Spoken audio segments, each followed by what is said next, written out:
tardes a todos. Les damos la bienvenida a una nueva versión de nuestra edición semanal, donde vamos a revisar los principales movimientos de mercado, datos económicos y noticias publicadas la semana pasada.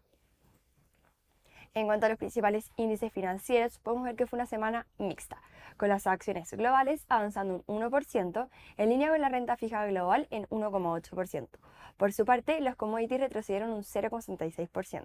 Por el lado de las divisas, vimos una fuerte depreciación del dólar a nivel global del 1,69%, en línea con las monedas emergentes que se devaluaron un 0,18% con respecto a la moneda estadounidense. Lo anterior en medio de un contexto donde el nuevo presidente de Estados Unidos, Donald Trump, amenazó con imponer aranceles del 100% a los países del bloque BRICS, Brasil, Rusia, India, China y Sudáfrica, si no se comprometen a renunciar a la creación de una nueva moneda. En el plano local vimos comportamientos positivos, con el IPSA mostrando un leve alza del 0,19%. El peso chileno se apreció un 1,27% y la renta fija nacional aumentó un 0,62%. Por el lado de las acciones a nivel global, podemos ver retornos notoriamente positivos para los mercados desarrollados y negativos para los emergentes. En los mercados desarrollados destacaron Japón y la eurozona, con avances del 2,58 y 1,68% respectivamente. El índice global registró un alza del 1%, mientras que los mercados desarrollados subieron un 1,19%. En Japón se observaron noticias positivas relacionadas con la inflación de Tokio, que se ubicó en el 2,6% en noviembre, lo que representa un avance significativo para un país que ha enfrentado un entorno deflacionario durante un periodo prolongado.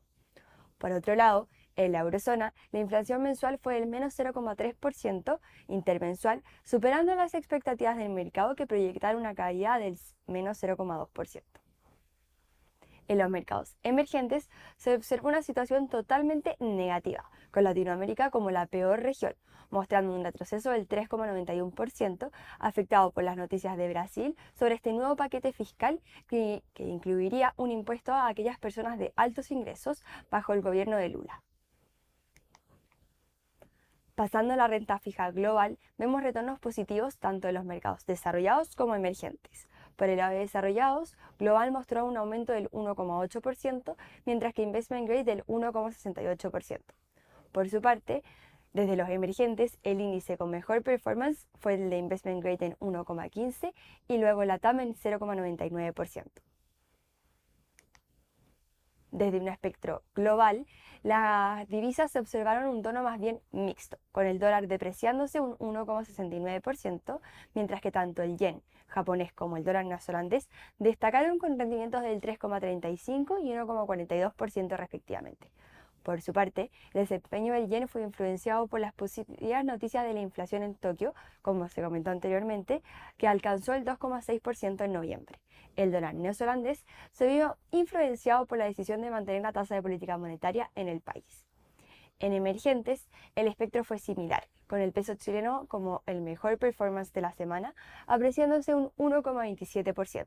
En cuanto al real brasilero, su mal desempeño del 2,65% se vio explicado por el anuncio del ministro de Hacienda, Fernando Haddad, quien presentó el miércoles por la noche un paquete de medidas de contención del gasto fiscal que, según las estimaciones, generará un ahorro de 70.000 millones de reales en los próximos 2 años. Pasando a commodities, vemos que durante la semana los commodities mostraron retornos mayormente positivos. Por el lado de los metales, tuvimos principalmente alzas. El oro, la plata, el hierro avanzaron un 5,97, 3,55 y 3,24% respectivamente. El dólar más débil debido a las crecientes apuestas por un recorte de tasas de la Fed en diciembre y los problemas geopolíticos entre Rusia y Ucrania apoyan el precio de los metales. En tanto, el cobre retrocedió levemente un 0,38%. Por el lado de la energía, también vimos resultados positivos, con el gas natural y el petróleo avanzando un 10,84 y un 6,3% respectivamente. El alza del gas natural se encuentra influenciado por el incremento de las tensiones entre Rusia y Ucrania, condiciones climáticas más frías de lo esperado y retrasos en el suministro de GNL, principalmente en Europa. En cuanto al petróleo, su alza se debe principalmente a la postergación de la reunión de la OPEP para discutir los acuerdos sobre los incrementos en la producción.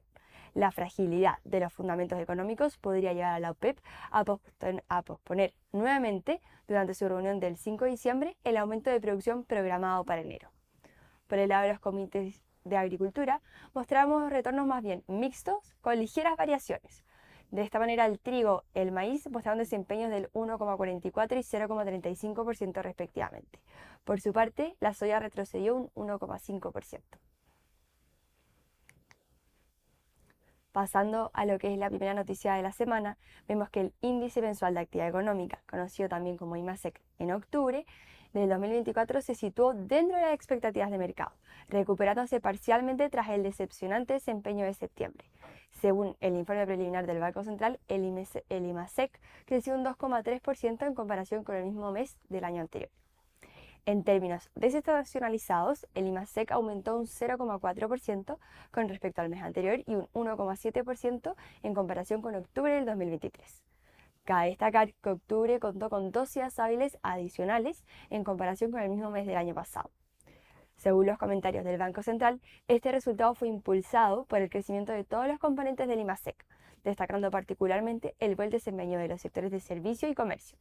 En cuanto a los incrementos desestacionalizados, este estuvo fuertemente influenciado por el crecimiento del sector de servicios. En paralelo, el IMASEC no minero experimentó un aumento anual del 2,3%, mientras que en términos desestacionalizados creció un 0,4% respecto al mes previo. Sin embargo, las cifras de empleo entre agosto y octubre trajeron malas noticias, con una pérdida de 5.000 puestos de trabajo en octubre, ajustados por estacionalidad, marcando el tercer resultado negativo en los últimos 4 meses. Aunque la tasa de desempleo ajustada por estacionalidad descendió al 8,5%, el comportamiento de la fuerza laboral fue preocupante, ya que se registró una salida de 14.000 personas de la fuerza laboral, lo que llevó a una tasa de participación del 61,6%, notablemente baja a la comparación con los principios de este año. El crecimiento del empleo en octubre fue solo el 2,2% interanual. El retroceso respecto a las tasas vistas en la primera mitad respecto a las tasas vistas en la primera mitad del 2024. El desglose de los datos muestra que esta desaceleración fue impulsada principalmente por el sector informal, que apenas creció un 2,2%, una caída importante respecto al dinamismo observado en meses anteriores. Luego, en lo que respecta a los datos sectoriales en octubre, estos mostraron un desempeño en general superior a las expectativas del mercado. Las ventas minoristas crecieron un 4,5% interanual, superando tanto el consenso del mercado como la previsión de nuestro equipo Macro Research del 3%. Este aumento estuvo acompañado de una mejora mensual del 0,7%. Cabe destacar que las ventas minoristas han mostrado una tendencia alcista durante 3 meses consecutivos, lo que es una señal positiva para el consumo privado. Por su parte, la producción manufacturera aumentó un 3% interanual, aunque con una caída mensual del 1,1%, alineado con las expectativas. En cuanto a la producción minera, esta creció un 4,2% interanual, contribuyendo al aumento general en la producción industrial del 3,2%. En particular, las ventas minoristas han mostrado una recuperación tras el inicio de un año débil, con aumentos constantes en los últimos meses. Este desempeño es alentador, especialmente en el caso de los bienes duraderos, como los electrodomésticos y los vehículos. Las ventas mayoristas también experimentaron un crecimiento destacado del 8,7%, lo que refuerza la mejora de la actividad comercial. Posteriormente, pasando a nuestra segunda noticia, vemos que el crecimiento del índice de PIB, destacamos el crecimiento y el índice de PCI que estuvo en línea con las proyecciones en Estados Unidos. En lo que respecta al crecimiento del país norteamericano, este fue del 2,8% en el último trimestre, mientras que en términos desestacionalizados, es decir, comparado con el trimestre inmediatamente anterior, la economía del país norteamericano se expandió un 0,7%. El aumento del PIB real reflejó principalmente aumentos en los gastos de consumo, las exportaciones, el gasto del gobierno federal y la inversión fija no residencial. Las importaciones, que son una resta en el cálculo de PIB, también aumentaron. Los datos confirman la fortaleza de la economía estadounidense, en un contexto en que la Reserva Federal ha iniciado su ciclo de baja en las tasas después de que la inflación se haya reducido al 2,6% en octubre, que es el último dato conocido. Por su parte, el índice de precios al consumo personal, también conocido como PCE, de octubre aumentó un 0,24% mensual, mientras que el core subió al 0,27%, ambos en línea con la predicción de nuestro equipo Macro Research, 0,25 y 0,28% respectivamente. Esto hizo que el promedio móvil de 6 meses del índice general disminuyera ligeramente del 1,67 al 1,62%, su nivel más bajo desde el 2020. Mientras que a 6 meses, pero ya en lo que respecta a la medida core, permaneció casi sin cambios en el 2,34%. Los precios de servicios aumentaron un 0,38% mensual, frente al 0,32% en septiembre, marcando un aumento mensual más alto desde marzo. Este incremento fue impulsado por un nuevo aumento significativo en vivienda y una fuerte aceleración de los servicios financieros, respaldada por un fuerte impulso de los mercados bursátiles. La descomposición estuvo en general alineada con las predicciones de nuestro equipo, pero muestra un panorama menos benigno que el mes anterior, con presiones más extendidas a los servicios y un aumento en la presión sobre los vehículos motorizados. El cambio mensual también estuvo en línea con las expectativas de mercado, lo que refuerza la idea de que el proceso de desinflación será gradual pero irregular. Con la reciente ligera aceleración de la inflación y los riesgos menos pronunciados para el mercado laboral, los funcionarios del FOMC ahora perciben los riesgos para su mandato de empleo e inflación como más equilibrados. En este contexto, creemos que los datos más recientes siguen apoyando la posibilidad de otro recorte en la tasa de la Reserva Federal en diciembre.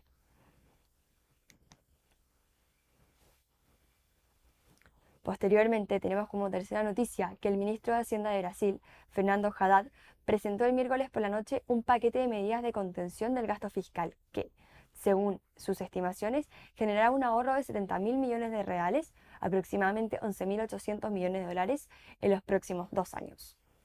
El paquete incluye una serie de acciones clave, tales como impuesto a personas de mayores ingresos, la exoneración del impuesto sobre la renta para aquellos que ganen hasta 6.000 reales mensuales, el establecimiento de una edad mínima para que los militares pasen a la reserva, la limitación de transferencias de pensiones militares, la corrección de subsidio por inflación en los próximos años hasta que el beneficio alcance el límite de un salario mínimo y medio, y el aumento del monto global de las enmiendas parlamentarias por debajo del límite de las reglas fiscales, entre otras medidas.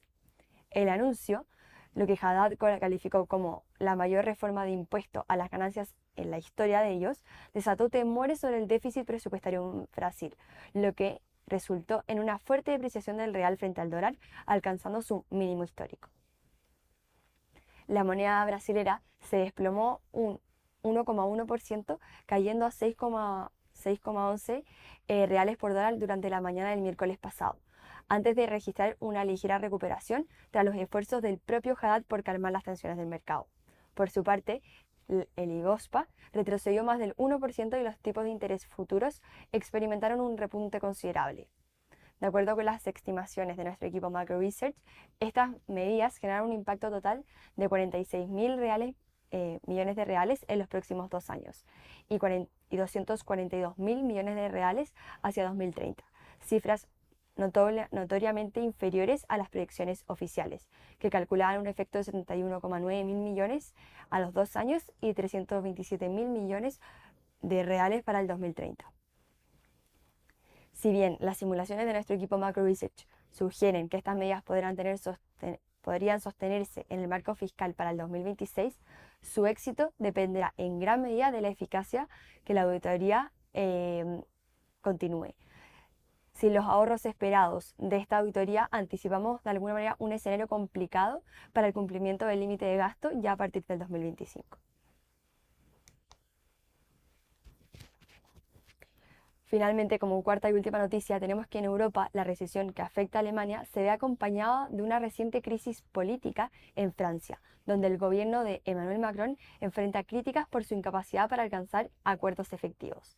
Esto se ha intensificado tras el rechazo del Parlamento al presupuesto del 2025 presentado por el ministro de Economía, Michel Barnier, Este rechazo ha generado una profunda polarización política, con amenazas de moción de censura tanto por el lado de la derecha como de la izquierda, debido a los recortes presupuestarios propuestos.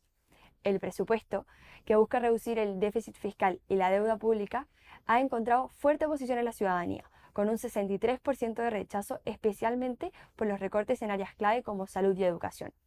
Esta falta de apoyo ha aumentado la desconfianza en la capacidad del gobierno para gestionar la economía en un contexto de bajo crecimiento y altas tasas de desempleo.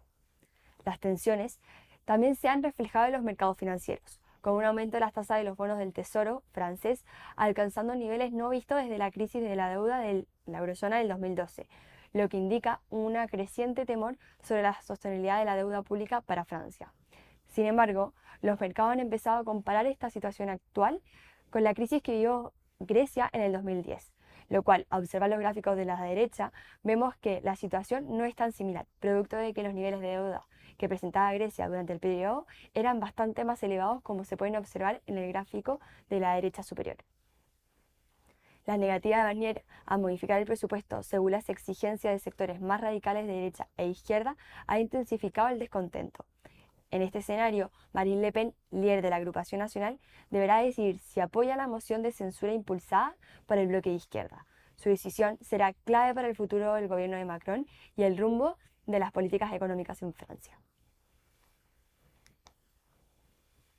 De hecho, podemos observar cómo la bolsa francesa se ha visto fuertemente castigada, que es la azul que se encuentra en la parte inferior del gráfico, frente a lo que es la alemana o lo que puede ser la europea. En ámbito de las acciones norteamericanas, en el lado izquierdo, vemos que Ulta Beauty ha destacado con un aumento del 14,26% debido a que se anticipa a que las ganancias del tercer trimestre que se harán a conocer esta semana superen las predicciones anteriores. Le sigue la empresa Western Digital Corp, que cerró la semana con un alza del 9,88% tras la reciente publicación del formulario 10 de Western Digital, que detalla su próximo negocio Flash, permaneciendo con una evaluación más precisa del segmento, lo que se ha interpretado como una señal positiva. También al alza se encuentra Ralph Lauren con una subida del 9,07% para sus acciones. Por otro lado, desde el lado negativo, vemos que Dell Technologies, compañía especializada en computadores y servicios en la nube, tuvo el peor desempeño, con una caída del 11,52%, que se explica por unos decepcionantes ingresos reportados en la publicación de sus resultados trimestrales. Le sigue Autodesk, que cayó un 9,14%, a pesar de que los resultados ligeramente estuvieran por sobre lo esperado, pero aún así existen dudas en cuanto al crecimiento futuro de la compañía. Por último, la empresa Texas Pacific cerró la semana con una disminución del 7,51%. Posteriormente, en el ámbito de las acciones chilenas, vemos que la primera posición la ocupó Coca-Cola, cerrando la semana con un alza del 8,92%, seguido por Sonda, que avanzó un 7,45%, luego que la empresa inmobiliaria Plaza S.A. y filiales cerrará la semana con un incremento del 4,84%. Por otro lado, a la baja, Maciza registró el peor desempeño, tras reportar pérdidas de 15,6 millones de dólares el tercer trimestre del 2024, cayendo un 5,7%. La empresa nacional Telecom registró una baja del 4,01%. Finalmente, lo que corresponde a los datos de la semana, vemos que de alguna manera destacan importantes datos económicos. El lunes se publicaron los índices manufactureros en China, en Eurozona y Estados Unidos, junto con la actividad económica en Chile. El martes sobresalen las vacantes laborales de JOLTS en Estados Unidos y los índices de servicio en China. Posteriormente, el miércoles, la atención estará en los PMI, que son estos índices de manufactura, de servicios en la eurozona, y el informe económico de la OCDE y el índice de ISM de servicios en Estados Unidos. El jueves, la eurozona informará sobre las ventas minoristas, mientras que Chile publicará los salarios nominales. Finalmente, el viernes cerrará con el PIB de la eurozona, el IPC en Chile y los datos claves del mercado laboral en Estados Unidos, incluyendo nóminas o contrataciones no agrícolas y la confianza al consumidor por parte de la Universidad de Michigan. Muchas gracias a todos por su atención. Nos vemos el próximo lunes en la nueva versión de nuestra edición semanal. Recuerden que ante cualquier duda o requerimiento, nuestros canales de atención están siempre abiertos para ayudarlos. Que tengan una muy buena semana.